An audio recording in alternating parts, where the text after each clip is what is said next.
Olá, meus queridos, tudo bem com vocês? Espero que sim. Hoje finalizaremos a nossa aula de Primeira Guerra Mundial. Falaremos das consequências desse importante conflito.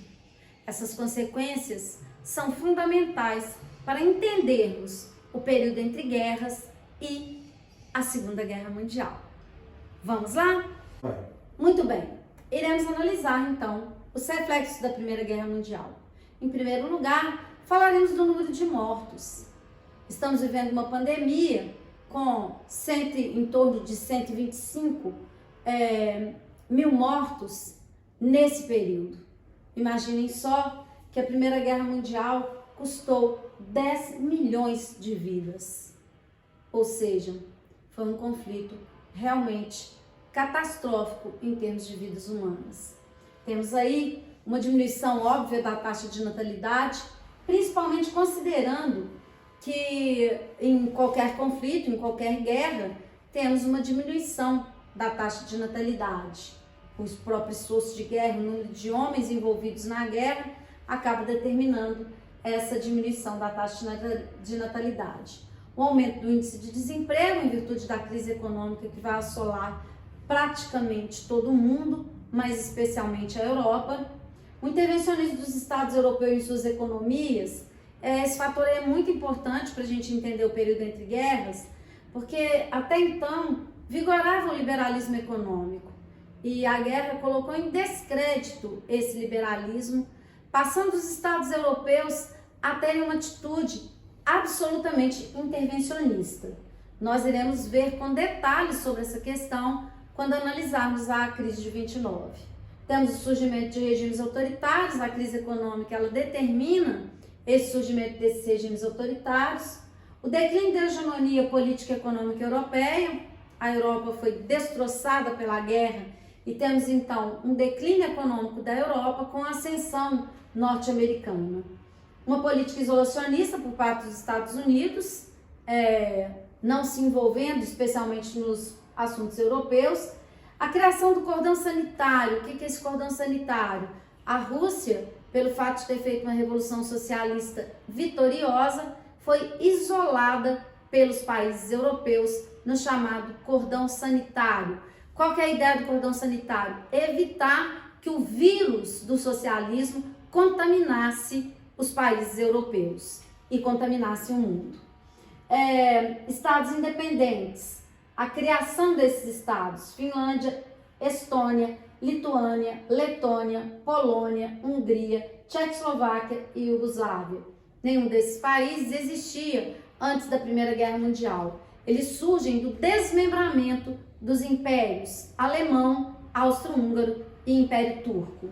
A criação da Liga das Nações, um organismo internacional com o objetivo de preservar a paz, que na verdade fracassa quando explode a Segunda Guerra Mundial. E a assinatura de vários tratados de paz, sendo o mais importante o Tratado de Versalhes. Mas temos outros tratados também, como Saint-Germain, Sèvres-Lausanne, o Tratado de Trianon e o Tratado de Neuilly. Todos esses tratados penalizaram os países perdedores, mas o principal é, sem dúvida alguma, pelos efeitos devastadores que teve para a Alemanha o Tratado de Versalhes. O que versava o Tratado de Versalhes? Vamos ler, observem bem. É um assunto que sempre aparece nas provas de vestibular, então temos que saber com bastante consolidação sobre o Tratado de Versalhes. Tratado de Versalhes, termo oficial da rendição alemã para os três grandes líderes das forças aliadas na Primeira Guerra, Grã-Bretanha, França e Estados Unidos, impôs condições tão duras e humilhantes para o armistício que se transformou em um paradoxo. Em vez de garantir a paz mundial, acabou por germinar o sentimento de vingança, que seria uma das principais responsáveis pela deflagração da Segunda Guerra. Formalizado em 28 de junho de 1919, 7 meses depois da rendição dos alemães nos campos de batalha, o Tratado de Versalhes foi assinado somente depois de uma série de reuniões e conferências de paz de Paris, da qual participaram chefes de governo de 32 países. Os termos do documento, porém, foram decididos pelo presidente americano Woodrow Wilson e os primeiros ministros da Grã-Bretanha e França. A proposta de Wilson, um programa de 14 pontos que não previa anexação de territórios e indenizações, foi solenemente descartado por seus parceiros. O texto final do tratado foi rigoroso e demonstrou claramente o sentimento dos britânicos e franceses em relação aos alemães, um misto de vingança, medo, oportunismo e nacionalismo. Ao receber o documento em 5 de maio de 1919, o governo alemão só aceitou os termos como uma imposição, dictat ou ditado em alemão. Era um ditado, não era um tratado, era uma imposição aos alemães. Quais são os termos desse tratado? Vamos ver. As cláusulas do tratado de 28 de 6 de 2019. Indenização de 24 milhões de libras esterlinas aos países membros da Tríplice Entente.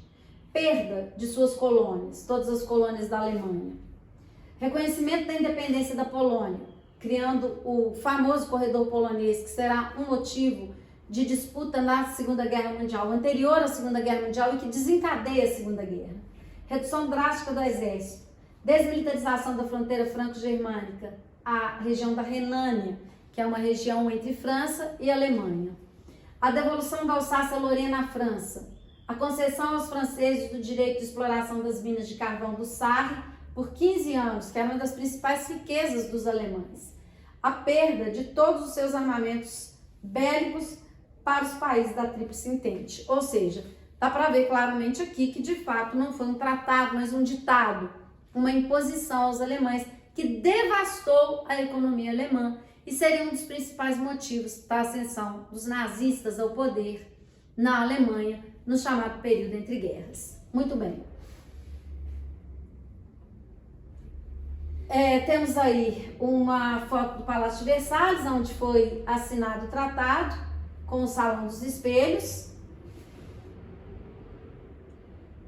E agora assistiremos um trecho sobre, não do, mas sobre o filme 1917. É um filme recente, um filme de 2019 e um filme absolutamente sensacional. Faremos uma atividade sobre ele. Pick a man, bring your kit. I hoped today might be a good day. Hope is a dangerous thing. You have a brother in the 2nd Battalion. Yes, sir. They're walking into a trap. Your orders are to deliver a message, calling off tomorrow morning's attack. If you fail, it will be a massacre. Let's talk about this for a minute. Why? We've got orders to cross here. That is the German front line. If we're not clever about this, no one will get to your brother. I will.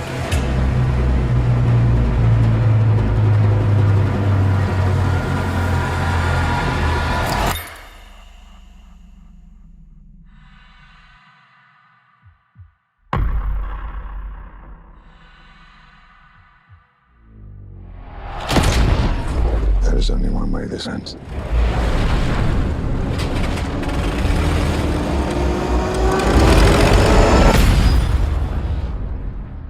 Last man standing.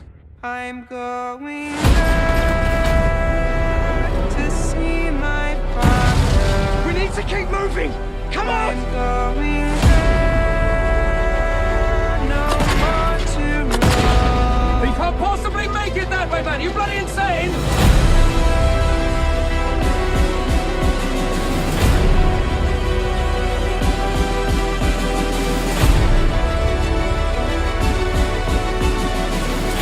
If you don't get there in time, we will lose 1,600 men. Your brother among them. Good luck.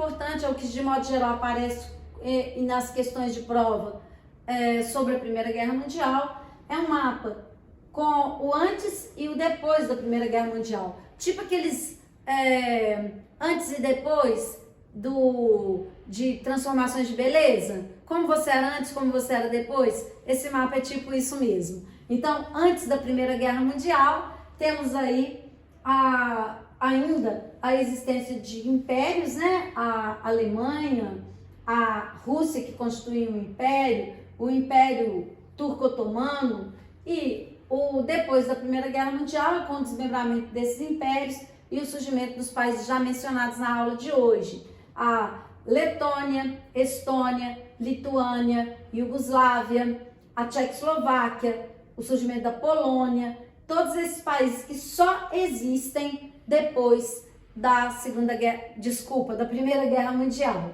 E o aparecimento com a Revolução Russa da União das Repúblicas Socialistas Soviéticas, que é uma outra inovação em termos geográficos posterior à Primeira Guerra Mundial. Muito bem. Algumas curiosidades sobre a Primeira Guerra Mundial. Todos os continentes, nem todos foram atacados, mas países de todos os continentes tomaram parte e morreram nessa guerra. Número estimado de mortos, 15 mil mortos, de 15 mil a 65 mil pessoas. Milhões. Eu tenho problema com isso. Deixa eu falar de novo. Muito bem, algumas curiosidades sobre a Primeira Guerra Mundial. É um dado do número de mortos. Temos aí, todos os continentes de alguma forma foram atingidos pela guerra, embora a guerra tenha sido basicamente uma guerra europeia, e o número estimado é de 15 milhões a 65 milhões de mortos nessa guerra. Por que a gente contabiliza essa diferença tão grande aí de mortos na Primeira Guerra? Porque a estimativa mais alta, a de 65 milhões, contabiliza as pessoas que pereceram de gripe espanhola, uma variação do vírus H1N1, que no século XXI conhecemos como gripe suína. A gripe espanhola se espalhou generalizadamente pelo mundo no começo do século XX e a epidemia pegou carona na Primeira Guerra Mundial. Então, além da guerra, ainda uma pandemia com a proporção que foi a gripe espanhola. Então, imagine, se a gente está achando ruim só com o coronavírus, imagina ainda você, além de uma pandemia mundial, enfrentando uma guerra de proporções mundiais. Não é brincadeira não é? Essa guerra, de fato, ela foi uma guerra devastadora. A gripe espanhola, só como uma última curiosidade, ela contou com 3 ondas.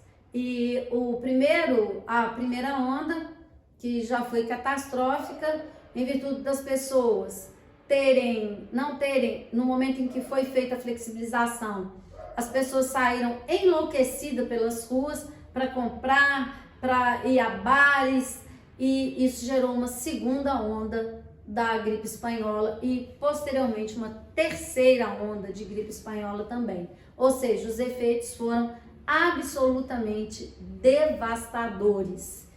Esperamos que tudo que estamos vivendo possa contar com a experiência histórica desse evento e que, com sabedoria, não necessitaremos de repetir tal erro histórico. Um beijo para vocês, até a nossa próxima aula. Espero que tenham gostado. Beijos, meus amores.